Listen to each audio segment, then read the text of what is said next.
മുഖ്യമന്ത്രിയുടെ political secretary സഖാവ് P Sasi മുതൽ താഴേക്ക് നൂറുകണക്കിന് ഉദ്യോഗസ്ഥരാണ് മുഖ്യമന്ത്രിയുടെ കാര്യങ്ങൾ നോക്കാൻ മാത്രം സംസ്ഥാനത്തുള്ളത്. ഇവർക്ക് പൊതുഖജനാവിൽ നിന്ന് ചെലവാക്കുന്നത് കോടിക്കണക്കിന് രൂപയാണ്.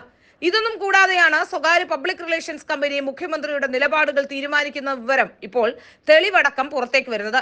മുഖ്യമന്ത്രി പിണറായി വിജയന്റെ പുതിയ PR ഏജൻസി കേസിന്റെ ആസ്ഥാനം ന്യൂഡൽഹിയാണ്. മലയാളിയായ നിഖിൽ പവിത്രനാണ് ഇതിന്റെ CEO.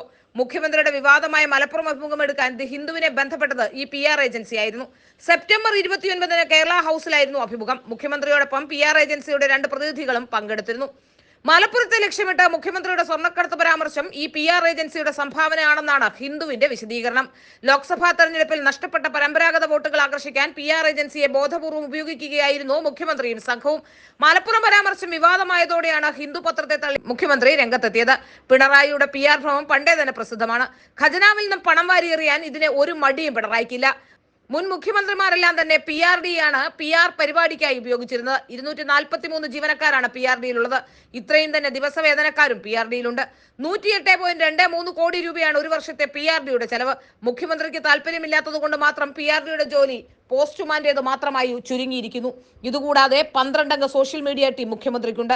82 ലക്ഷം രൂപയാണ് ഒരു വർഷം ഇവർക്ക് ശമ്പളം കൊടുക്കാൻ വേണ്ടത്. 33 പേഴ്സണൽ സ്റ്റാഫുകളും മുഖ്യമന്ത്രിക്കുണ്ട്. ഇവർക്ക് ഒരു വർഷം ശമ്പളം കൊടുക്കാൻ 3 കോടി വേണം. മീഡിയ സെക്രട്ടറി പ്രഭാവർമ്മയുടെ പ്രതിമാസ ശമ്പളം 1.75 ലക്ഷം. പ്രസ് സെക്രട്ടറി PM മനോജിനും ശമ്പളം 1.5 ലക്ഷവും കോടികളും ഇവർക്ക് നൽകിയാലും മുഖ്യമന്ത്രിക്ക് വിശ്വാസം PR ഏജൻസിയാണ് എന്നാണ് ഇപ്പോൾ വരുന്ന വാർത്തകളിൽ നിന്നും മനസ്സിലാക്കാൻ സാധിക്കുന്നത്.